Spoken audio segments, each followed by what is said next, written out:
इस कहानी में एमसी भूत प्रेत पर भरोसा नहीं करता, लेकिन जैसे ही वो 16 साल का हो जाता है उसकी लाइफ एकदम पूरी तरह बदल जाती है। उसको एक लड़की मिलती है जो उसको करोड़ों रुपए देने तक तैयार होती है अपना बॉयफ्रेंड बनाने के लिए, लेकिन वो उसको ठुकरा देता है। उसके पीछे बहुत सारे भूत पड़ जाते हैं और बहुत सारे लोग उसके पीछे पड़ जाते हैं, यहाँ तक कि एक नंगा पुंगा आदमी अपनी पूरी जी जान लगा देता है एमसी के पीछे पड़ने के लिए। आखिर ये सारे मोन्स्टर इसके पीछे क्यों पड़े हैं और इस लड़की ने इतने ज़्यादा पैसे एमसी को क्यों ऑफर किए और एमसी ने ठुकरा दिए या ले लिया। अगर ये जानना चाहते हो तो इस कहानी को पूरा देखना पड़ेगा, वरना तो तुम ये नहीं जान सकते। फिर यहाँ से कहानी शुरू करते हैं हम लोग। कहानी की शुरुआत होती है और हमें दिखाया जाता है किसी का सामान गिरा हुआ होता है और ये हमारी कहानी का एमसी होता है जिसको हम चेतन कहेंगे। चेतन आसमान की तरफ देख रहा होता है, वो एकदम शौक में होता है। वो देखता है कि आसमान में से एक लंबा सा स्नेक आ रहा होता है, एमसी उसके नीचे खड़ा होता है। तभी हमें दिखाया जाता है कि दीवार में उसके नाखून लगते स्नेक के, जिसे देखकर एमसी भी सदमे में आ जाता है।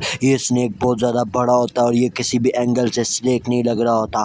तभी ये पीछे से बंदे की आवाज़ आती है जिसे देखकर एमसी घबरा जाता है। एमसी पीछे मुड़ता है तो पीछे एमसी जाके बंदे से लगता है। एमसी जब ऊपर की तरफ देखता है तो हमें वो बंदा दिखाया जाता है। वो कहता है ये सांप नहीं है बल्कि ये तो एक ड्रैगन है और वो एक क्रीपी सी स्माइल दे रहा होता है। फिर चेतन की आंखें खुल जाती हैं। चेतन देखता है कि वो अपने घर में होता है और वो जब उठता है तो उसे रियलाइज़ होता है कि ये सब कुछ एक सपना था। वो नींद में से उठता है, तभी उसकी खिड़की में से ठंडी हवा आने लगती है। वो कहता है आज तो काफ़ी सर्दी है। फिर वो उठता है और जाके अपना स्विच बंद कर देता है। वो उठ के जाके बैठता है अपने प्रेशर कुकर के सामने। वो उसमें देखता है तो उसमें थोड़े से बचे हुए चावल होते हैं जो बहुत ज़्यादा कम होते हैं। वो जब अपने ठेले में देखता है तो ठेले में भी चावल ख़त्म हो गए होते हैं, जिस पर वो एक गहरा सा सांस लेता है। फिर वो एक पैकेट उठाता है, फिर उस पैकेट को लेके फिर वो वॉशरूम चले जाता है। फिर वो वॉशरूम में जाके दांत ब्रश कर रहा होता है। दांत ब्रश करते हुए वो कहता है कि मुझे अब कल खाना लाना पड़ेगा और मैं खाने के लिए कुछ और लाऊंगा।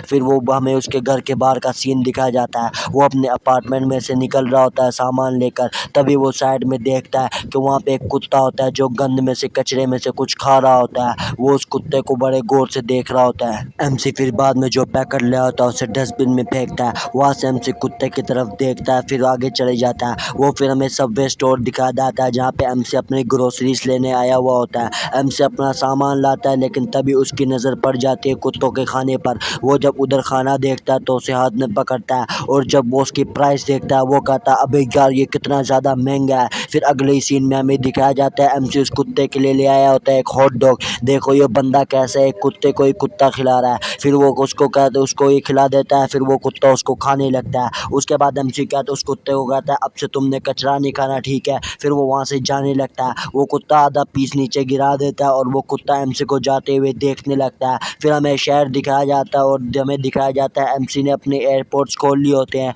एमसी अपने एयरपोर्ट्स पहन के घूम रहा होता है वहाँ पे। तभी एमसी के फ़ोन पे मैसेज आ जाता है कि आज तुम्हारी हैप्पी बर्थडे और हम तुम्हें हैप्पी बर्थडे विश करते हैं। एमसी इस मैसेज को इग्नोर मारते हुए आगे बढ़ रहा होता है और वो सीधा जाने लगता है। अगले पैनल में हमें क्लास दिखाई जाती है। एमसी अपने स्कूल में पहुंच चुका होता है, वहाँ पे उसका क्लास होता है। वहाँ पे फिर हमें कोई टाइपिंग करते हुए दिखाया जाता है। ये और कोई बच्चे होते हैं जो आपस में बातें कर रहे होते हैं। एमसी उन सबको इग्नोर मार के दरमियान में से गुजर रहा होता है। उसके बाद एमसी को जाते जाते एक बंदा कहता है आज तुम्हारा बर्थडे था ना, मेरी तरफ से तुम्हें हैप्पी बर्थडे। जिस पर एमसी कहता है तुम्हें विश करने की कोई ज़रूरत नहीं थी। फिर एमसी अपने कानों से एयरपोर्ट निकालता है तो उसके साइड में जो बच्चे होते हैं वो बातें कर रहे होते हैं। उनमें से एक लड़की कहती है मेरी मदर कल अपना फॉर्च्यून यानी अपना मुस्तकबिल तय करने गई थी। वो वहाँ पे पूछने गई थी तो उन्होंने उससे 10,000 वोन ले लिए। जिस पर वो बातें करने लगते हैं क्या 10,000 वोन ज़्यादा एक्सपेंसिव नहीं हो गया। जिस पर एमसी हंसने लगता है। एमसी कहता है ये लोग बेवकूफ़ है जो ऐसी अंधविश्वास बातों पर यकीन करते हैं और 10,000 वोन क्या सस्ता है, इतना ज़्यादा महंगा कौन लेता है। लेकिन वो लोग फिर भी आपस में लगे हुए होते हैं।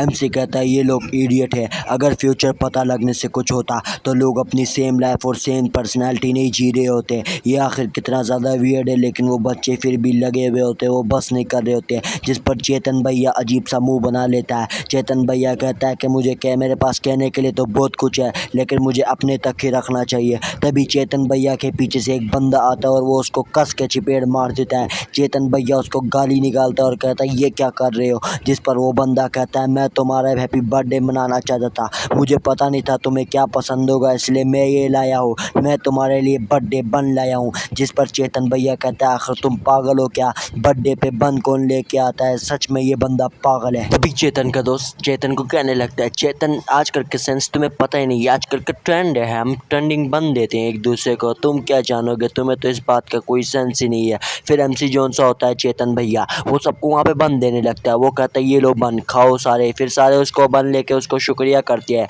उसके बाद चेतन अपने दोस्त से पूछता है क्या पीने के लिए कुछ नहीं है, जिस पर वो कहता है हाँ मैं जूस लाया हूँ, ये लो जूस, वो फिर जूस पकड़ा देता है। उसके बाद चेतन का एक दोस्त कहता है कि तुम इसको ऐसे बन कैसे खिला सकते हो, क्या इसने अपनी फैमिली के साथ रात को डिनर नहीं करना बर्थडे वाले दिन, जिस पर MC ऑकवर्ड सी स्माइल करता है। फिर MC कहता है हाँ हाँ कौन ऐसे अपनी फैमिली के साथ डिनर करता है बर्थडे वाले दिन, जिस पर उसका दोस्त कहता है हाँ ऐसी क्या बात है, हम तो करते हैं। तभी उसका एक और दोस्त आ जाता है, वो कहता है सॉरी मैं लेट हूँ, मैं तुम्हें बर्थडे विश करता हूँ, जिस पर दूसरा दोस्त कहता है मैं सर को बताऊंगा। अरे यार ये बस बकवास छोड़ो, मैं काम की बात पे आता हूँ, ये सारी बकवास कैंसिल करते हैं। ये जो मोटा है ना जिसको तुम देख रहे हो, ये इधर आया, ये इन सबको कह रहा है कि मैंने अपने जो सा ड्रीम है उसमें देखा कि मेरा दांत टूट जाता है, और तुम सब अपना ख्याल रखना, तो क्योंकि दांत टूटने का मतलब होता है कि किसी को तुम्हारे आसपास के लोगों को चोट लगेगी। जिस पर MC और उसके दोस्त भरोसा नहीं कर रहे होते, वो कहते हैं हमें क्या होगा। मोटा कहता है मेरी बातों को हल्के में ना लो, क्योंकि ख्वाब कभी कभी सच भी हो जाते हैं। मोटा अपनी बात पर इतना ज़्यादा टिका हुआ होता है, वो कहता है मैं बेट भी करने को तैयार हूँ, क्या तुम बेट कर सकते हो। जिस पर चश्मिश बंदा कहता है मैं 10,000 बेट करता हूँ कि हम लोगों को चोट पहुंचेगी।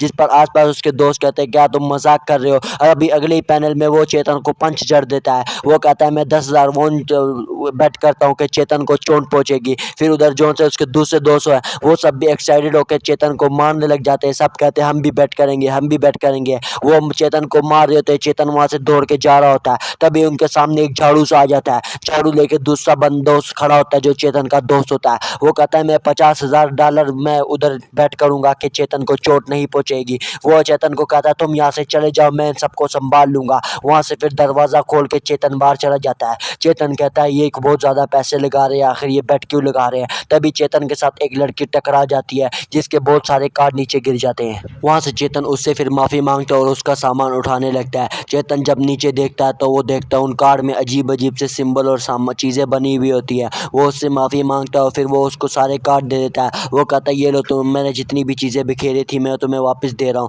तभी वो उसका कार्ड छोड़ के उसका हाथ पकड़ने लगती है, जिस पर MC परेशान हो जाता है। जब हमें फिर वो लड़की दिखाई जाती है, MC उसको देख के परेशान हो जाता है। MC इधर उधर देखता है, फिर MC कहता है आखिर ये क्यों कर रहे हो, तुम क्या कर रहे हो। जिस पर वो लड़के तुम आज तुम्हारा बर्थडे है ना, जिस पर MC अजीब सा मुंह बना लेता है। MC शौक में होता है, MC कहता है हाँ लेकिन तुम्हें क्या है। जिस पर वो कहते हैं चलो मैं तुम्हारी किस्मत पढ़ती हूँ, तुम्हारी किस्मत क्या है, इसमें से एक कार्ड चुनो। एक बार MC की शक्ल तो देखो, क्या तुम्हें लगता है इस बंदे को अपनी किस्मत पढ़वानी है। MC उसको साफ साफ मना कर देता है, लेकिन वो लड़की जो उनसे होती है वो बड़ी जिद्दी होती है, वो MC से जिद कर रही होती है, लेकिन MC मना कर रहा होता है। तभी किसी की चीखने की आवाज़ आती है। MC जब पीछे देखता है तो उसके दोस्त आ जाते हैं MC को कूटने के लिए। वो कहते हैं हम अपने डॉलर्स दे के रहेंगे और हम अपनी शर्त जीत कर रहेंगे। जो दूसरा दोस्त होता है जो MC को बचाने के लिए आया हुआ होता है, जो वो झाड़ू लेके, वो भी मार खा के नीचे बड़ा होता है। वो MC को कहता है यहाँ से भाग जाओ चेतन भैया, ये तुम्हें मार डालेंगे। फिर वो MC वहाँ से भागने लगता है, फिर वो उसके दोस्त उसका पीछा करने लगते हैं। फिर हमें वो लड़की दिखाई जाती है जो नीचे की तरफ देखती है,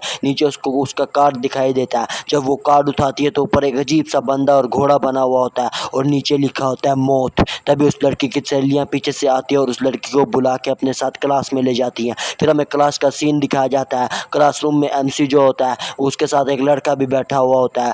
MC सो रहा होता है, उनका टीचर उन्हें पढ़ा रहा होता है। वो कहता है जो यहाँ पे सो रहे हैं मैं उनके लिए खिड़की खोल दूंगा। बस यार ये बकवास बंद करो, अब से मैं बस सही तरह कहानी एक्सप्लेन करूंगा। जो मेन स्टोरी है, ये इधर उधर सर वगैरह बकवास करते हैं, ये मैं एक्सप्लेन नहीं करूंगा, ताकि तुम्हारा भी टाइम ज़ाया ना हो, मेरा भी खाली फोकर एनर्जी ना वेस्ट हो। उसके बाद हाथ फिसलने की वजह से चेतन की नींद खुल जाती है। वो जब अपने साथ वाले बंदे को देखता है, वो उससे पेच का पूछ रहा होता है कौन सा सर पढ़ा रहा है, लेकिन वो उससे भी 2 कदम आगे होता है। वो मुंह पे मास्क लगा के सोया हुआ होता है, जिस पर MC और हम सब यही कहते हैं ये आखिर कौन सा पागल है। तभी उधर जो सा चेतन होता है उसकी नज़र साइड में खिड़की में पड़ती है। वहाँ पे उसको एक डरावना साया दिखाता है, वो दिखाया जाता है, जिस उसको देखकर वो इतना डर जाता है जैसे उसने कैरी मिनाटी को लुंगुई में देख लिया हो। तभी उसकी फट चुकी होती है, साइड में से उसका सर उसको आवाज़ लगाता है। वो कहता है आखिर तुम्हारा नाम क्या है और तुम इधर हालवे में बार बार क्यों देख रहे हो, क्या तुम इतने वेले इंसान हो।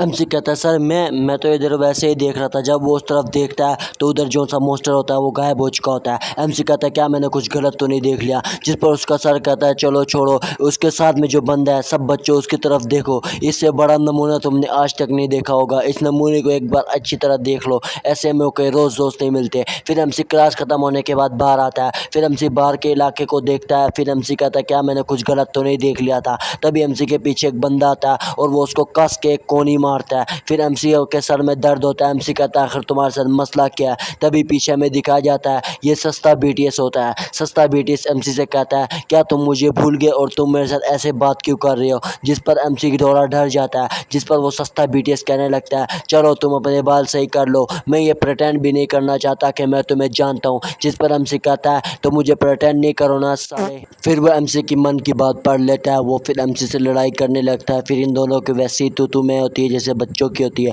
तभी कोई पीछे से हाथ पकड़ के एमसी को खींच लेता है, जिससे वो बंदा आगे की तरफ जाके गिरने लगता है। बीटीएस कहता है कि आखिर तुम्हें क्या मसला है, तुम कौन हो? जिस पर हमें वही लड़की दिखाई जाती है। वो कहती है तुम्हें क्या मसला है, तुम आखिर मेरे बॉयफ्रेंड से लड़ाई क्यों कर रहे हो? जिस पर उन दोनों का शौक मुंह दिखाया जाता है। इन दोनों से ज़्यादा शौक तो मैं हो गया था। जब मैं ये चैप्टर पढ़ा था मुझे खुद भी कुछ समझ में नहीं आ रही थी। एमसी फिर उसका मुंह ही देखता रह जाता है और वो लड़की उसको बोल रही होती है, वो उसको धमका रही होती है। एमसी उस लड़की की तरफ देखता है, वो कहता है ये वही लड़की है जो पहले मुझे मिली थी। फिर उस लड़की की और बीटीएस की लड़ाई हो जाती है। बीटीएस उस लड़की को कहता है ये कितनी अजीब बात है ना, तुम उसकी गर्लफ्रेंड हो। जिस पर वो कहते हैं यहाँ सबसे अजीब बात तुम्हारा चेहरा है। जिस पर बीटीएस चिढ़ जाता है। बीटीएस कहता है अब मैं एक लड़की के खिलाफ क्या कर सकता हूँ? फिर वो उसको वहाँ से जाने लगता है। वो जाते जाते एमसी के कंधे पे हाथ रख देता है। वो एमसी को कहता है कि वो लड़की अमीर है, तुम बहुत ज़्यादा किस्मत वाले हो, तुम्हारे पास गर्लफ्रेंड भी है, लेकिन तुम रहोगे हमेशा एक गरीब और अनाथ ही। हाँ हाँ, वो हंस के वहाँ से जाने लगता है। फिर एमसी उस लड़की की तरफ देखता है। फिर एमसी उस लड़की को कहता है आखिर तुमने ऐसा क्यों किया?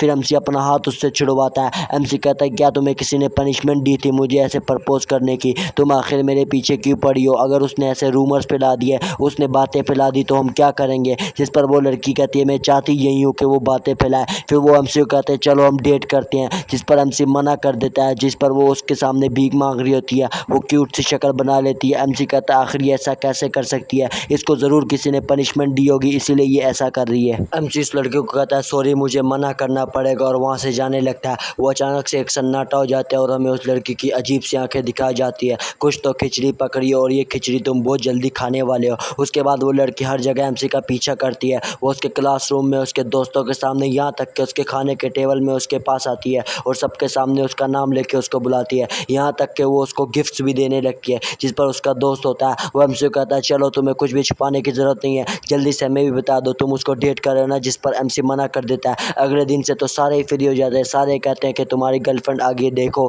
फिर एमसी को सारे बता रहे होते हैं। एमसी एकदम सदमे में आ चुका होता है। उसके सारे दोस्त उस पर शक कर चुके होते हैं। वो कहता एमसी कहता है आखिर ये सब कुछ हो क्या रहा है? वो लड़की एमसी का पीछा कर रही होती है। एमसी तभी एक जगह पे रुक जाता है और वो पीछे को मुड़ता है। वो उस लड़की को कहता है आखिर तुम मेरा इस तरह पीछा क्यों कर रही हो? जिस पर वो लड़की कहती है काम डाउन, तुम ऐसे गुस्सा क्यों हो रहे हो? जिस पर वो कहता है मैं गुस्सा क्यों हो रहा हूँ, तुम क्या पागल हो? एमसी से अपने मन में सोचने लगता है शायद ये पागल हो चुके हैं, ये मेरा ऐसा पीछा कर रही है। लड़की एमसी को कहती है तो क्या तुम मुझसे गुस्से हो? अब से मैं अच्छा करूँगी। जिस पर एमसी कहता है हमने तो कभी डेट ही नहीं किया। वो लड़की कहती है लेकिन मैं तुम्हें पसंद करती हूँ। एमसी अपना माथा पीटने लगता है। फिर एमसी उसको कहता है चलो मैं तुम्हारे स्टाइल में करता हूँ। एमसी कहता है आज से मैं और तुम अलग हो जाएंगे, हम ब्रेकअप कर रहे हैं। ये देखो ये दोनों ने पैचअप किया नहीं, ये दोनों ही ब्रेकअप कर रहे हैं, हम यहाँ पे सिंगल ही मरे हुए हैं। जिस पर हमें वो लड़की दिखाई जाती है जो रोने लगती है, पता नहीं क्या करने लगती है। उसके बाद हमें बाहर का सीन दिखाया जाता है। फिर हमें दिखाया जाता है एमसी अपनी ग्रोसरी का सामान पकड़ते हुए जा रहा होता है। एमसी जाते जाते मोबाइल चला रहा होता है और मोबाइल में टेक्स्ट कर रहा होता है। उसके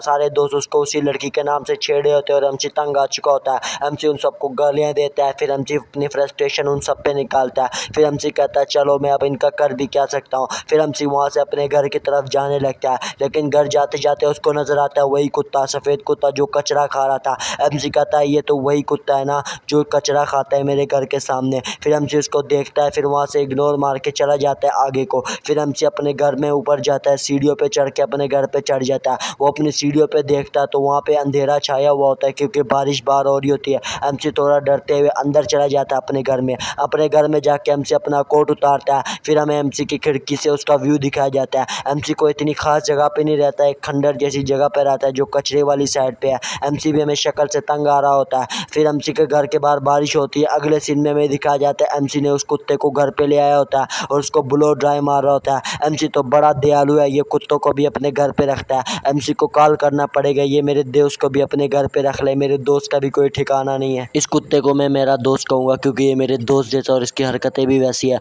ये एमसी के कंबल में जाके मस्त हो जाता है, जिसे देखकर एमसी स्माइल करता है। एमसी फिर मेरे दोस्त के लिए खाना लाता है, जो टट्टी जैसा खाना होता है, वो एमसी को फिर उसको दुआ कर देता है वो खाना खाने के लिए। एमसी कहता है लगता है इसके माँ बाप नहीं और इसके ओनर ने भी इसको घर से निकाल दिया है, शायद इसका कभी ओनर ही नहीं था और ये अकेला इधर उधर भटक रहा था। फिर मेरा दोस्त उधर अपना खाना चाट लेता है। फिर मेरा दोस्त एमसी की गोदी पे चढ़ जाता है, वो एमसी की गोद के ऊपर चढ़ के क्यूट जैसी एक्टिंग करने लगता है। ये बिल्कुल मेरे दोस्त जैसा है, हरकतें भी वैसी है। उसके बाद वो एमसी की छाती पे हाथ रखता है, फिर उसको नाखून मारने लगता है। देखा ये कुत्ता, ये मेरा दोस्त, ये देखो अब कन्फर्म ही हो चुका है। उसके बाद एमसी पूछता है आखिर गलत क्या है। एमसी कहता है आज का दिन पूरा सरप्राइज से भरा हुआ था। तभी हमें दिखाया जाता है एमसी की खिड़की के बाहर कोई खड़ी होती है। ये देख रहे हो ना, देख रहे हो, कोई तो है, इसको तुमने देखा होगा पहले। तभी एमसी फिर उसके साथ, कुत्ते के साथ बातें करने लगता है। तभी वो पीछे देखता है, अचानक से उसको फिर कुछ भी नजर नहीं आता, उसको सिर्फ महसूस हुआ होता है उसकी थोड़ी फट चुकी होती है। तभी जो मेरा दोस्त यानी कुत्ता होता है वो दरवाजे की तरफ भौंकने लगता है, जिस पर एमसी उसको चुप करा रहा था। उसकी शक्ल तो देखो आखिर मेरे दोस्त की कैसी शक्ल बनाई हुई है। फिर एमसी घड़ी की तरफ देखता है, वो कहता आखिर इस वक्त मेरे घर कौन आएगा और आना किसको चाहिए इस वक्त मेरे घर। तभी एमसी घर आगे की तरफ जाने लगता है। वो जब उस छेद में से देखने लगता है तो उसे आवाज़ आती है। एमसी पूछता है आखिर तुम कौन हो, जिस पर वो बताती है ओ चेतन खोलो ये मैं हूँ। जिस पर एमसी पूछता है तुम कौन हो, जिस पर वो बताती है कि मैं वही बच्ची हूँ। जिस पर एमसी दरवाज़ा खोलता है तो फिर वो सामने की तरफ देखता है कि वो वही बच्ची होती है जो खड़ी होती है और बारिश में भीगी भी होती है। एमसी कहता है आखिर तुम यहाँ पे कैसे आए और तुम क्यों आई हो। जिस पर वो अपनी कुछ सिचुएशन बताने लगती है एक्स बॉयफ्रेंड करके, जो मेरी भी समझ में नहीं आई और आपके भी समझ में नहीं आएगा। एमसी उस पर गुस्सा होने लगता है, लेकिन तभी एमसी की नज़र उसकी चेस्ट पे पड़ती है जो गीली होती है। तभी एमसी दरवाज़ा बंद करता है और उस दरवाज़ा खोल के उसके मुंह पे कंबल मारता है। एमसी एकदम ओपी है गाइस, वो सिग्मा मेल है, वो हमारी गैंग में से ही है। जो एमसी को सिग्मा मेल समझता है जल्दी चैनल को सब्सक्राइब कर दो और कमेंट में सिग्मा मेल लिख दो। उसके बाद वो लड़के और एमसी वहाँ से जाने लगते हैं। वो लड़के एमसी को कहते हैं चलो हम दोनों छाता शेयर करते हैं, जिस पर एमसी पूछता है क्यों। जिस पर वो लड़की कहते हैं यहाँ पे बहुत ज़्यादा सर्दी है। जिस पर एमसी फिर से सिग्मा मेल बन जाता है और अपना कोट उसके मुंह पे फेंकता है। उसके बाद एमसी पूछता है आखिर तुमने मेरा पीछा क्यों किया और तुम्हें मेरे घर का कैसे पता लगा। जिस पर वो लड़की कहती है मैंने तुम्हारा पीछा किया फिर मुझे तुम्हारे घर का पता लगा। जिस पर एमसी उसको डांटने लगता है। एमसी कहता है क्या तुम पागल हो चुकी हो, तुमने आखिर मुझे घर तक फॉलो किया, आखिर तुम्हें चाहिए क्या, तुम इतनी ज़्यादा बीमार लगती हो मुझे। फिर हमसे उससे पूछता है आखिर तुम्हें चाहिए क्या, तुम्हें जो कुछ भी चाहिए मैं तुम्हें देने के लिए तैयार हूँ। जिस पर वो लड़की कहती है मुझे सिर्फ तुम चाहिए। जिस पर एमसी बहुत ज़्यादा शौक हो जाता है। एमसी कहता है क्या ये सच में बीमार है, ये आखिर मुझे क्या इतना आसान समझती है। फिर एमसी वहाँ से जाने लगता है, उसको कहता है तुम घर चले जाओ। जिस पर वो लड़की कहती है क्या तुम्हें पैसे चाहिए। जिस पर एमसी गुस्से से पीछे देखता है। एमसी कहता है क्या कहा तुमने। जिस पर वो लड़की कहती है मैं तुम्हें $1,00,000 1 घंटे के दूंगी, तुम मुझे बॉयफ्रेंड बन जाओ मेरी। एमसी कहता है तुम क्या पागल हो गई हो, $1,00,000, तुम इतनी ज़्यादा बातें कैसे कर रही हो, तुम्हें मजाक लग रहा है ये सब कुछ। फिर वो अपना बैंक अकाउंट दिखाती है, वो दिखाती है देखो मेरे पास पैसे हैं और मैं देने के लिए तैयार हूँ। जिसे देखकर एमसी शौक हो जाता है। एमसी को याद आता है बीटीएस ने बताया होता है कि ये लड़की बहुत ज़्यादा अमीर है। एमसी कहता है आखिर ये इतनी ज़्यादा अमीर है। फिर हमें वो दिखाया जाता है कि वो लड़की अगले ही पैनल में एमसी को पैसे दे देती है, जिससे फिर एमसी की सारी सिग्मा पंथी वही निकल जाती है और एमसी उसके साथ जाने लगता है। उसका चेहरा भी बहुत ज़्यादा अजीब हो जाता है। एमसी सोच रहा होता है आखिर उसके दोस्त क्या कहेंगे, वो कहेंगे तुमने अपनी बॉडी बेच दी, ये कर दिया वो कर दिया। जिस पर एमसी उसको कहता है हम ये ज़्यादा नहीं करेंगे, हम ये बस स्टैंड तक ही मैं तुम्हें लेके जाऊँगा और तुमने ऐसे एक्ट करने हैं जैसे हम दोनों एक दूसरे को जानते नहीं है स्कूल में। जिस पर वो लड़की कहती है क्या तुमने अपने दोस्तों से भी ये बात छुपाई है। चलो कोई बात नहीं, मैं तुम्हारे लिए ये बात छुपा के रखूँगी, लेकिन मेरी एक शर्त है, तुम्हें मेरा अच्छे से ख्याल रखना होगा। वो अपना हाथ एमसी की तरफ बढ़ाती है। एमसी फिर उसके हाथ को घूरने लग जाता है। जिस पर वो कहती है मेरे हाथ ठंडे हो रहे, जल्दी करो मेरा हाथ पकड़ो। जिस पर एमसी पकड़ने तो लगता है, लेकिन फिर वो अपनी मुट्ठी बंद कर लेता है क्योंकि इसके अंदर का सिग्मा दोबारा जाग चुका होता है। एमसी कहता है तुम यहाँ से चली जाओ, बस तुम स्कूल में जाकर तुमने जो कहना है कहो, ये लो मेरी छतरी, तुम यहाँ पागल हो गई, मुझे लगता है तुम ऐसी हरकतें कर रही हो, तुम्हें यहाँ से चले जाना चाहिए। जिस पर वो लड़की गुस्सा होने लगती है। वो कहती है मुझे पैसे से भी नफरत है, मुझे लड़कियों से भी नफरत है, तो जो लोग बहुत ज़्यादा खुद को बड़ा शो करते हैं मुझे उनसे भी नफरत है। तुम आखिर खुद को इतना ज़्यादा बड़ा क्यों शो कर रही रहे हो, तुम आज मरने वाले हो, मैंने अपने कार्ड में तुम्हारा फ्यूचर पढ़ा है, तुम एक ऐसे बंदे हो जो आज मरने वाले हो, लेकिन फिर भी तुम इतने ज़्यादा हाई बन रहे हो, तुम खुद को इतना ज़्यादा बड़ा समझ रहे हो। तुम्हें मेरी बात क्या समझ में नहीं आ रही? मुझे बहुत ज़्यादा फ्रस्ट्रेशन हो रही है, तुम आज मरने वाले हो, फिर तुम अपनी इस बॉडी का क्या करोगे? वो एमसी के मुंह पे कार्ड मार देती है, जिस पर एमसी कहता है क्या तुम पागल हो चुकी हो? जिस पर वो लड़की कहती है अपनी ये बॉडी अब मुझे दे दो, तुम इसका क्या करोगे? वो फिर एमसी का हाथ पकड़ के उसको खींचने लगती है, वो एमसी को अपनी तरफ खींच लेती है और एमसी का छतरी नीचे गिर जाती है। फिर हमें दिखाया जाता है एमसी नीचे गिरा होता है, उस लड़की ने उसका हाथ पकड़ा होता है। एमसी कहता है आखिर ये क्या कर रही है, ये पागल तो नहीं होगी? तभी हमें दिखाया जाता है कोई शेडो जैसी चीज़ होती है इनविजिबल, वो एमसी का बाजू दबाने लगती है। एमसी को अचानक से बहुत ज़्यादा पेन महसूस होने लगता है। एमसी देखता है तो उसका कोई उसके नीचे साया होता है, जो सी शेडो होती है पानी में, उसमें से उसको बहुत सारे हाथ नज़र आ रहे होते हैं। एमसी जब सामने की तरफ देखता है तो वो लड़की एकदम मॉन्स्टर बन गई होती है। तो आज की कहानी इतनी थी, मैंने यहाँ तक ही बनाई है। अगले पार्ट के लिए लाइक कर दो, एम करते हैं 300 लाइक का। अगर 300 लाइक नहीं आए तो इसका अगला पार्ट नहीं आएगा। वैसे तो मैं इसको एक्सप्लेन करने नहीं वाला था, लेकिन तुम लोगों का सपोर्ट देखकर मैंने कहा चलो इसको एक्सप्लेन ही कर देती है। उसके बाद एमसी दिखाया जाता है जिसके सामने वही मॉन्स्टर लड़की होती है। वो कहती है जल्दी से मुझे अपनी बॉडी दे दो, जिस पर एमसी कहता है क्या इसने स्पेशल मेकअप लगाया हुआ है, क्या इसने कोई ऐसा कॉस्ट्यूम वगैरह पहना है? तभी एमसी देखता है कि वो हाफ चुड़ैल होती है, हाफ नीचे से वही लड़की होती है। वो कहती है कि मैं तुमसे आखिरी बार पूछ रही हूँ, तुम मुझे अपनी बॉडी देते हो कि नहीं? मैं तो सिर्फ 3 तक गिनूंगी, अगर तुमने मुझे अपनी बॉडी दे दी तो ठीक है, वरना तुम देख लेना। फिर वो उसके बाद काउंटिंग करने लगती है, वो 1 गिनती है, जिस पर एमसी पीछे को देखता है, लगता है एमसी दौड़ने वाला है। उसके बाद वो 2 कहती है, फिर जैसे ही वो 3 कहती है एमसी वहाँ से फट के मारे दौड़ने लगता है। एमसी अपनी पूरी जान लगा रहा होता है और वो चुड़ैल पीछे उसके आ रही होती है। ये पीछे से लड़की होती है, पता नहीं ये क्या होती है, ये कुछ अलग ही मखलूक होती है। एमसी कहता है ये क्या है, कहीं मैं सपना तो नहीं देख रहा हूँ? तभी हमें दिखाया जाता है साइड में से वही चुड़ैल एमसी को एक पंच जड़ देती है, जिससे एमसी उड़ के जाता है। एमसी को पंच इतनी ज़ोर से लगा होता है कि एमसी फिर उधर ही उसके कमर में दर्द होने लग जाता है। फिर वो उसको पकड़ के हाथ से उठा लेती है। वो एमसी को पकड़ने के बाद एमसी को कहती है देखो मैंने तुम्हें पकड़ लिया, अब कहाँ जाओगे? लेकिन उसका पाँव केले के छिलकों में फिसल जाता है, जिससे वो दोनों गिर जाते हैं। क्या गुंडा बनेगा रे तू? उस चुड़ैल के गिरने के बाद एमसी पर से उसकी ग्रिप हट जाती है, जिस पर एमसी फिर नीचे रेंगने लगता है। एमसी को चोट लग चुकी होती है। एमसी कहता है ये बहुत ज़्यादा दर्द कर रहा है, मुझे बहुत ज़्यादा दर्द हो रहा है। उसके बाद वो चुड़ैल एमसी के पीछे पड़ जाती है और एमसी वहाँ से दौड़ने लगता है। फिर एमसी को दौड़ते दौड़ते याद आता है कि ये सपना नहीं है और ये हकीकत है और मुझे इससे भागना पड़ेगा। ये इसको तब याद नहीं आया जब ये उस बच्चे के साथ डेट पे जा रहा था। तभी एमसी को सामने पतली सी गली नज़र आती है। एमसी कहता है अगर मैं इस गली में चला गया तो यहाँ पर वो चुड़ैल नहीं आ सकती, क्योंकि ये पतली बहुत ज़्यादा है। एमसी फिर वहाँ से अंदर चले जाता है, फिर अंदर जाकर चैन के सांस लेता है। एमसी कहता है अब इस ये यहाँ पे नहीं आ पाएगी, अब मैं चैन से यहाँ पे रह सकता हूँ। उसके बाद एमसी वहाँ पे नीचे बैठ जाता है। नीचे बैठ के वो सुकून ही कर रहा होता है कि तभी उसको कुछ महसूस होता है। वो जब ऊपर की तरफ देखता है तो ऊपर उसको उसकी बाजी नज़र आती है। उसकी बाजी कहती है ये बहुत ज़्यादा अनोइंग है, तुम्हें पता है ना, तुम्हें क्या लगा मैं यहाँ पर नहीं आ सकती हूँ? मेरी कमर बहुत ज़्यादा पतली है, मेरी पतली कमरिया है। इन दोनों के लफड़े पे मेरे को क्यों फंसा के रखा है? उठा ले रे बाबा, उठा ले, मेरे को नहीं रे, इन दोनों को उठा ले।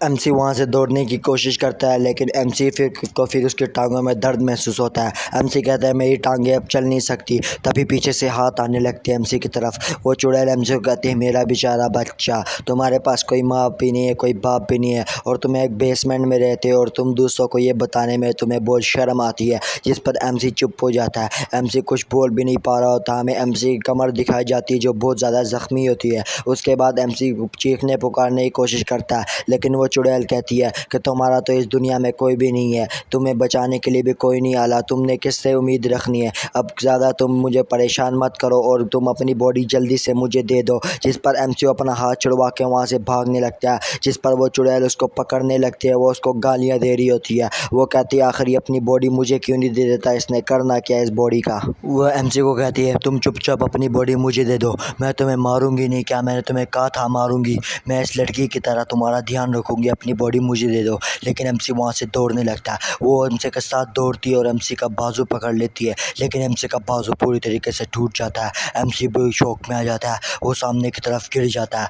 बाजू स्लोट जिनके हाथ में होता है वो देखते कि उसने एमसी का बाजू तोड़ दिया है और एमसी सामने की तरफ गिरा हुआ है। फिर वो खुद को गालियाँ देने लगती है, वो कहती है मैंने सब कुछ तबाह कर दिया, मैंने अपनी बॉडी ख़राब कर दी। एमसी नीचे बेचारा तड़प रहा होता है, वो चुड़ैल खुद को मार रही होती है, ये इतनी ज़्यादा गंदी घिनौनी लग रही होती है, वो खुद को मारने लगती है। एमसी कहता है क्या यही मेरा अंत है, क्या ये सब कुछ सच है, क्या मैं ऐसे ही मरने वाला हूँ, मेरी लाइफ आखिर ऐसी क्यों गुजरी, ऐसी मेरी लाइफ गुजरी थी, इससे अच्छा तो मैं मर जाता, मेरी इतनी गंदी लाइफ गुजर रही थी, अब मैं मर के ही अच्छा हो गया हूँ। एमसी को अपने पास्ट लाइफ के ग्लिम्स आ रहे होते मरने से पहले। एमसी कहता है जो मुझे सपने आते थे वो सिर्फ वहम नहीं था बल्कि वो सच थे। उसके बाद वो चुड़ैल एमसी के पास आती है, वो एमसी का नाम लेती है और एकदम ईविल स्माइल दे रही होती है। एमसी उस चुड़ैल की तरफ अपनी आखिरी सांसें लेते हुए देखता है। वो चुड़ैल कहती है अगर एमसी मेरा नहीं हो सकता तो मैं इसको किसी का नहीं होने दूंगी, मैं इसको बर्बाद कर दूंगी। वो एमसी को खाने के लिए अपना मुंह खोलती है। एमसी भी अपनी उम्मीदें छोड़ चुका होता है, अपनी आंखें बंद कर लेता है।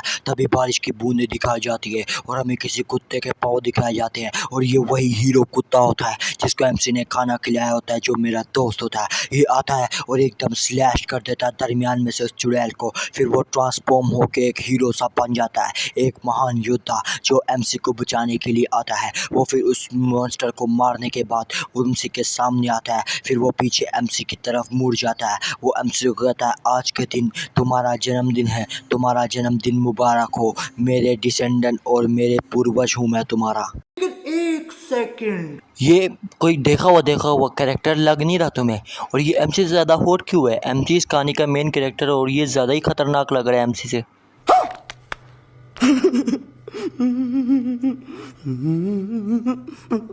एमसी का मास्टर फिर एमसी की तरफ देख रहा होता है, वो एमसी को कहता है चलो तुम सो जाओ, आगे मैं संभाल लूँगा, तुम्हारा मास्टर आ चुका है। फिर वो उसके चेहरे पे हाथ रख देता है और बिल्कुल अंधेरा हो जाता है। फिर अगले पैनल में एमसी जब आंखें खोलता है तो उसे अपने घर की छत नज़र आती है। एमसी आहिस्ता आहिस्ता आंखें खोल रहा होता है और वो अजीब सी चीखें मार रहा होता है। एमसी कहता है आखिर ये इतनी ज़्यादा गर्मी क्यों है, और फिर वो अपने हाथों में देखता है तो उसको बहुत ज़्यादा पसीने आए हुए होते हैं। एमसी कहता है आखिर ये मुझे इतने ज़्यादा पसीने क्यों आए हैं। उसके बाद एमसी जब अपने मोबाइल में देखता है तो वहाँ पे उसके दोस्तों ने उसे मैसेज किया होता है क्या तुम मर तो नहीं गए, तुम आज स्कूल ने क्यों नहीं आए। जिस पर एमसी कहता है हाँ आखिर ये टाइम क्या हुआ है। वो चौंक जाता है और उधर अपनी तैयारी करने लगता है। एमसी कहता है मुझे जल्द से जल्द तैयार होना पड़ेगा, मेरे एल लग चुके हैं, मैं अब जल्दी स्कूल जाना है मुझे। फिर एमसी को याद आता है कि कल इसके साथ क्या हुआ था। एमसी देखता है तो मेरा हाथ सलामत है। एमसी देखता है कि उसका हाथ सलामत है। एमसी कहता है कि अब मैं मुट्ठी मार सकता हूँ। वैसे मजाक की बात साइड में एमसी खुद ही परेशान होता है, आखिर वो सलामत कैसे बच गया, उसको अपने ऊपर यकीन नहीं हो रहा होता। और अभी तक अगर ये स्टोरी पसंद आ रही है तो जल्दी से 100 में कमेंट करवा दो या 300 लाइक करवा दो। अगर तुमने ये सब कुछ पूरा नहीं किया तो अगला पार्ट नहीं आएगा, अगर कर दिया तो उसी वक्त नया पार्ट डाल दूंगा। उसके बाद एमसी को याद आता है वही लड़की। एमसी कहता हाँ वही लड़की, मुझे उससे मिलना पड़ेगा स्कूल में जाके। उसके बाद एमसी को उसके टीचर का कॉल आ जाता है। फिर एमसी अपने स्कूल की तरफ जाता है जहाँ सामने एक बड़ा सा कुछ बना हुआ होता है, स्टैचू जैसा उनके स्कूल के सामने। ये बड़ा अजीब सा लग रहा है, ये साइतम्मा की लड़ा लग रहा है, गंजा और नंगा पुंगा। उसके बाद एमसी अपने स्कूल में दौड़ा पहुंच जाता है और वो हाफ रहा होता है। वो नीचे सोच रहा होता है क्या वो लड़की स्कूल में आई हुई होगी, और एमसी वहाँ से जाने लगता है। तुम इसका पिछवाड़ा देख ही सकते हो ये स्टैचू का। फिर उसके बाद एमसी अंदर क्लास में जाने लगता है। वो इधर उधर देखता है तो उसे सामने 2 लड़कियां बातें करते हुए नजर आ रही होती हैं। वो कहते हैं आखिर वो ली सुओ जो सी वो लड़की है वो आखिर ऐसे एक्ट क्यों कर रही है अजीब की तरह से। एमसी कहता है इनकी बातें खत्म नहीं होंगी। एमसी उधर जाता है, फिर लाइफ में क्लास में देखता है तो उसे वही लड़की नजर आती है, वो उधर को जा रही होती है। ये लड़की मुझे शक्ल से थोड़ी डरी हुई लग रही है। एमसी भी इसको देख कर सोचता है कि ये बहुत अच्छी लग रही है, पता नहीं मैं इससे पूछूं कल के बारे में। एमसी को गूज़बम्प आ रहे होते हैं कल के एक्सीडेंट के बारे में। तभी पीछे एमसी के निकम्मे दोस्त हो जाते हैं, वो एमसी को छेड़ रहे होते हैं। वो कहते हैं तुम्हारे जैसा निकम्मा, ऐसे ही छुट्टियाँ करने वाले बच्चे निकम्मे होते हैं, और जो स्कूल लेट आते हैं वो भी निकम्मे होते हैं। तुम कल कहाँ थे आखिरकार, सारा दिन कल गायब कहाँ पे थे। एमसी कहता है कल वो मैं वहाँ पे था। तभी पीछे लड़की आ जाती है। एमसी और उस लड़की का आई कॉन्टैक्ट होता है तो वो उसके दोस्त दोस्त चिढ़ा रहे होते उसको। वो कहता है तुमने एक लड़की के लिए हमें छोड़ दिया, जाओ यार तुम कैसे दोस्त हो। तभी हमें दिखाया जाता है एमसी की फटी पड़ी होती है और वो नीचे बैठ गया होता है। उसके दोस्त उसे का मजाक उड़ा रहे होते हैं और एमसी वहाँ से मुंह छुपा के जा रहा होता है। फिर अगले सीन में हमें दिखाया जाता है एमसी क्लास में आके बैठ चुका होता है। एमसी सोच रहा होता है कि आखिर कल क्या हुआ। मैं बहुत ज़्यादा इंजर हो गया था, मुझे ये बात तो मालूम है, लेकिन मैं घर कैसे पहुंचा उसके बाद मुझे कुछ भी याद नहीं। अगर मुझे ये पता नहीं होता इस मैसेज के बारे में, उसके पास ट्रांजैक्शन मैसेज होता है जिसमें उस लड़की ने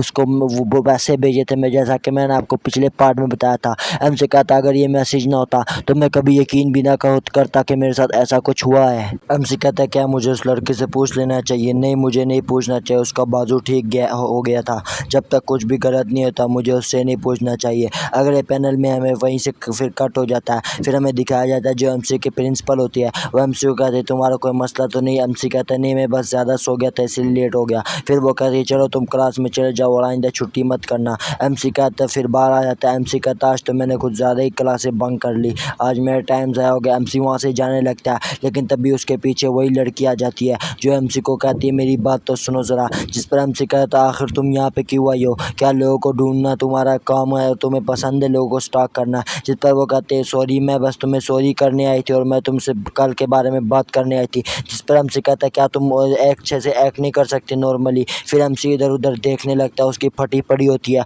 वो उस लड़की की कुछ बात नहीं सुन रहा होता। वो कहता है मैं यहाँ पे अकेला हूँ, मुझे इससे अकेले में बात नहीं करनी चाहिए। एमसी उस लड़की को कहता है मैं तुम्हारे साथ बात नहीं कर सकता, चलो कहीं और जाके बात करते हैं, मुझे अकेले में बात करने में डर लग रहा है, कहीं तुम मेरे ऊपर दोबारा हमला ना कर दो, मुझे इस बात का डर है। मैं एमसी को एक ही बात कहना चाहूँगा, थूल लाना तुम्हारे ऊपर, एक लड़की से इतना डर रहे हो और सबसे पहले तुम ही तो उसके पीछे गए थे। फिर वो लड़की एमसी से माफिया मांगने लगती है। वो कहती है मुझे एक गोश्त ने पोजेस कर लिया था, मेरे ऊपर एक भूत का साया था, वो मैं अब तुम्हें बाद में बताऊंगी, वो कहानी बहुत ज़्यादा लंबी है। जिस पर एमसी की शक्ल देख कर तुम्हें पता लग ही रहा होगा कि एमसी को उस पर भरोसा नहीं हो रहा। फिर एमसी अजीब सी शक्ल बना लेता है, लेकिन ये किसी और चीज़ को देखकर बनाता है। वो देखता है कि जो गंजा साहित अम्मा होता है वो उसको सामने नज़र आ रहा होता है। जिस पर वो लड़की एमसी से माफ़ी मांग रही होती है। एमसी उसको कहता है तुम क्या वो देख पा रही हो वो जौन सा स्टैचू जौन सा दरवाजे के सामने खड़ा था वो वहाँ पे क्यों खड़ा है? जिस पर वो कहते हैं मुझे मालूम नहीं। तभी वो स्टैचू ऊपर की तरफ झुक जाता है जिससे उस दोनों की फट जाती है। फिर वो अपनी पूरी जान लगा के स्टैचू उसकी तरफ दौड़ने लगता है, उन दोनों की तरफ।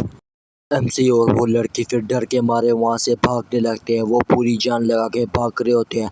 एमसी और वो तो उसके सामने बच्चे लग रहे होते हैं, वो बड़ी स्पीड में दौड़ रहा होता है। एमसी उस लड़की को कहता है आखिर इस बार तुमने क्या किया? जिस पर वो लड़की कहती है ऐसी कोई बात नहीं, मैं तुम्हें सब कुछ समझा सकती हूँ, तुम मेरी बात तो सुनो। वो एक भूत ने मुझे कब्जा कर लिया था, वो अजीब सी शक्ल बना देती है बच्चों जैसी, एमसी से माफिया मांग रही होती है। एमसी कहता है अगर हम ऐसे ही दौड़ते रहे तो ये तो हमें पकड़ लेगा। फिर एमसी को सामने बॉल नजर आते हैं, बास्केटबॉल बहुत सारे। एमसी फिर उधर आता है, अपना पूरा जोर लगा के सारे बॉल उसकी तरफ फेंक देता है, लेकिन वो जो सा साइटम्मा जैसा था वो अपनी गर्दन को एक झटका देता है और अपनी फुल फुर्ती दिखाते हुए एक छलांग मारता है जिसमें वो बड़े ही अनोखे पोज में आ जाता है। फिर वो अपनी पूरी मसल्स का इस्तेमाल करते हुए बारबी के पोज में आगे आगे सामने खड़ा होने लगता है। वो दोनों डर जाते हैं, वो वहाँ से फिर दौड़ने लगते हैं। यहाँ से फिर वो लड़की अपनी जेब में से कुछ निकालती है, उसके हाथ में एक पैकेट होते हैं जिसे वो उस बंदे की तरफ लेके जाती है, उसमें कुछ बीन्स होते हैं। वो उस बंदे साइटम्मा के मुंह पे मार देती है वो बीन्स उसको लगने लगते हैं, लेकिन वो अपनी फुर्ती दिखाता है, वो अपनी एक एक उंगली से वो बीन्स वापस उसके ऊपर अटैक कर देता है। एमसी कहता है इसका कोई फ़ायदा नहीं, चलो जल्दी से। फिर उन्हें सामने एक गेट खुला हुआ नज़र आता है। एमसी उसको पकड़ के कहता है अंदर की तरफ चलो, हमें अंदर चलना होगा। वो जल्दी से अंदर जाते हैं और एमसी सामने का दरवाज़ा बंद कर देता है और दोनों अंदर बंद हो जाते हैं। दोनों फिर गहरी गहरी सांसें ले रहे होते हैं। वो बंदा उनके सामने ही खड़ा हुआ होता है और वो दोनों एक दूसरे को देख रहे होते हैं। फिर वो बंदा वहाँ से जाने लगता है, जिस पर वो सोचते हैं क्या वो चला गया, क्या उसने हार मान ली। फिर वो दोनों चैन की सांस लेते हैं, लेकिन तभी वो लड़की देखती है ऊपर एक झंडा लहरा रहा होता है। वो कह उसको पूरा पुकारते हैं, वो कहती है ऊपर देखो। फिर हमें वही साइटम्मा दिखाया जाता है जिसने जापान का झंडा पकड़ा होता है और वो कुछ करने की तैयारी में होता है। एमसी और वो लड़की उसको देख के हैरान हो जाते हैं। एमसी कहता है ये पागल तो नहीं हो गया। एमसी फिर देखता है उसके साइड में एक गाड़ी होती है। वो बंदा डंडे को नीचे मार के साइटामा पूरे स्टाइल में फ्लैक्स मारते हुए अपने टुई दिखाते हुए नीचे की तरफ आ रहा होता है। वहाँ से फिर एमसी फिर वो नीचे लड़की खड़ी होती है। फिर साइड में से लड़की को एमसी की आवाज़ आती है। एमसी उस लड़की को हटने के लिए कहता है, वो वहाँ से हट जाती है। फिर वो बंदा जो इतने स्टाइल में नीचे की तरफ आ रहा होता था उसके साथ मोए मोए आ जाता है, जैसा कि आप लोग स्क्रीन पे देख ही सकते हो। क्या गुंडा बनेगा रे तू? तू मुझे गलत मत बोल, तू खुद को गलत बोल, तू खुद की औकात देख। उसके बाद ये जो गंजा भाई गिरता ना यार, कसम से बड़ा दुख हो रहा है मुझे, इसको देख के ही दुख हो रहा है। बेचारा इतनी बुरी तरीके से गिरता है कि एमसी और वो लड़के भी नाक पकड़ लेते, ये कचरे में गिरा हुआ होता है। फिर वो उधर से उठने लग जाता है, जिस पर एमसी की तरफ वो गुस्से से देखने लग जाता है। वो आग बबूला हो जाता है। एमसी लड़के को कहता है चलो हमें यहाँ से चलना चाहिए, लेकिन वो इतनी स्पीड में गुस्से में एमसी की तरफ आता है और उसका गला पकड़ के उसको हवा में उठा लेता है। इसको तो फुल एमसी का मारने का इसका प्लान होता है। वो एमसी का गला घोट रहा होता है और उसकी तरफ गुस्से से देख रहा होता है। वो लड़की भी डर जाती है। वो लड़की वो फिर कुछ करने लगती है। वो अपनी जेब में हाथ डालती है तो उसको अपनी जेब में से कोई हाथ में पेंडेंट जैसा कुछ मिलता है। फिर वो क्या उसको बुलाती है। जब वो गुस्से से उसकी तरफ देखता है तो वो देखता है कि अगले पैनल में लड़की ने उसके मुंह पे वही कड़ा फेंक दिया होता है, जो जाके इसके मुंह पे लगता है और टूट जाता है। टूटने के बाद वो उसके मुंह पे धमाके होने लग जाते हैं, जिससे वो एमसी को छोड़ देता है और अपना मुंह पकड़ लेता है। एमसी कहता है अगर ऐसी चीज़ तुम्हारे पास पहले थी तो तुमने क्यों नहीं की। जिस पर वो पूछती है क्या तुम ठीक हो, जिस पर एमसी कहता है नहीं मैं बिल्कुल ठीक नहीं हूँ। फिर वो वहाँ से चले जाते हैं और वो कहीं पे जाके छुप जाते हैं। एमसी फिर उसको वहाँ पर डांट रहा होता है। वहाँ से फिर वो लड़की कुछ जलाने लगती है। इसको हमारी ज़ुबान में अगरबत्ती कहते हैं, तुम लोग क्या कहते हो इसको कमेंट में जल्दी बताओ। वो एमसी के साथ रिचुअल करने लगती है, इधर उधर से चीज़ें वगैरह निकाल के एमसी को बांधने लगती है ताकि भूत इससे दूर रहें। एक टाइम को तो हमें लगता है इसके पास डोरेमोन का गैजेट है जो सब कुछ निकाल है डोरेमोन की पॉकेट में से। यहाँ पर सीधा सीधा ये होता है कि बस एमसी और इसमें तो तुम्हें में होती है। एमसी को कहता है तुम्हारी वजह से मेरे साथ ये होता है, तुम मेरे साथ नहीं रहो, ये रहो। वो एमसी के साथ रहना चाहती है लेकिन एमसी उसको मना कर देता है। एमसी फिर कहता है कि ये कोइंसिडेंट नहीं हो सकता, तुम जब से मेरी लाइफ में आए हो मेरे साथ भूत प्रेत आने लग गए हैं, अब तुम मेरे से दूर हो जाओ और मैं तुमसे अब बात नहीं करना चाहता। फिर ये दोनों के बीच तू मैं होती है। उसके बाद एमसी वहाँ से चल देता है दूसरी तरफ। फिर हमें ये लड़की उदास दिखी जाती है। इस लड़की की भी इतनी गलती नहीं है। उसके बाद एमसी फिर वहाँ से अपने गाँव की तरफ चल जाता है जहाँ इसका घर है। फिर एमसी अपने रूम के पास जाता है और बटन ऑन कर देता है। एमसी जैसे ही अपने रूम में घुसने वाला होता है उसको याद आता है कि उसने हाथ में ब्रेसलेट पहना होता है। उस लड़के ने कहा होता है कि इसको रात तक नहीं उतारना ताकि भूत तुमसे दूर रहे। एमसी कहता है ये क्या बकवास है। एमसी उसको उतारता और डस्टबिन में फेंक देता है। और फिर जब एमसी अपने रूम में एंटर करता है तो अंधेरा होता है। जैसे वो लाइट जलाता है तो वो सामने अपने दोस्त को देखकर एकदम घबरा जाता है। इसने मेरे दोस्त को अभी तक अंदर रखा हुआ है, ये एमसी तो बड़ा ग्रेट है। फिर एमसी उस कुत्ते को भी देख के घबरा चुका होता है। एमसी कहता है ये अभी तक यही है, हाँ मैंने तो इसको पाल के रखा था। फिर एमसी उसके पास चले जाता है। एमसी कहता है अब तक तुमने क्या कर रहे थे, तुमने कुछ खाया कि नहीं। एमसी कहता है अरे हाँ तुम भूखे हो गए, मैंने तो तुम्हें कुछ खाने को दिया ही नहीं। एमसी फिर उसको हॉट डॉग्स देता है खाने के लिए, जिससे वो कुत्ता उधर बैठ के खाने भी लगता है। फिर एमसी अपने बेड में जाके मोबाइल यूज़ कर रहा होता है। एमसी मोबाइल यूज़ कर रहा होता है तभी उसको पीछे से आवाज़ आती है कि मुझे खाने के लिए कभी कुछ अच्छा भी दे दिया करो। जिसे सुनकर एमसी को पहले तो लगता है कि ये कोई हवाई बातें हैं, लेकिन फिर एमसी पीछे मुड़ के देखता है तो वो एकदम शॉक हो जाता है। एमसी देखता है कि ये बात उसके कुत्ते ने की होती है और फिर उसका कुत्ता भी मुड़ के उसको देखने लगता है। ये मेरा दोस्त बातें भी करने लग गया, मुझे तो लगा था मेरा दोस्त गूंगा है, मेरा दोस्त बातें भी करता है। ये हम अगले एपिसोड में देखेंगे ये कितनी अच्छी तरह बातें करता है। इसके अलावा एक ज़रूरी अनाउंसमेंट करना चाहता हूँ गाइस, मैं यहाँ पे पैसे कमाने वगैरह कर लिए नहीं आया, मैं अपने पैशन और अपने शौक़ के लिए करता हूँ। मुझे एक्सप्लेनिंग करना पसंद है और अब मैं नए तरीके का एक्सप्लेन कर रहा हूँ। अब मैं इस पर सीरीज़ वगैरह एक्सप्लेन नहीं करूँगा। अब मैं अपनी फेवरेट मानहवास है उसमें से कुछ स्पेसिफिक सीन्स, कोई मज़ेदार सीन वो मैं एक्सप्लेन करूँगा, क्योंकि जो सी ये मानहवास होती है बहुत सारी मानहवास अंडररेटेड होती है। मतलब उसके शुरू के चैप्टर होते हैं वो ज़्यादा मज़े के नहीं होते, बोरिंग होते हैं, जिस वजह से लोग छोड़ देते हैं। लेकिन आगे आगे जाके उसकी कहानी बहुत ज़्यादा ख़तरनाक हो जाती है। तुम लोगों ने तो बस सोलो लेवलिंग ही देखी होगी, सोलो लेवलिंग के आगे भी दुनिया है मेरे दोस्तों, मैं तुम सबको दिखाऊंगा। अगर तुमने ऐसा कंटेंट चाहिए तो तुम इस वीडियो को लाइक करो, नीचे कमेंट में मुझे बता दो। अगर अच्छे खासे कमेंट्स आए तो मैं फिर दूसरा कंटेंट शुरू करूँगा। ये वाले कंटेंट में अब मैं भी बोर हो रहा हूँ, आप लोग भी बोर हो रहे होगे।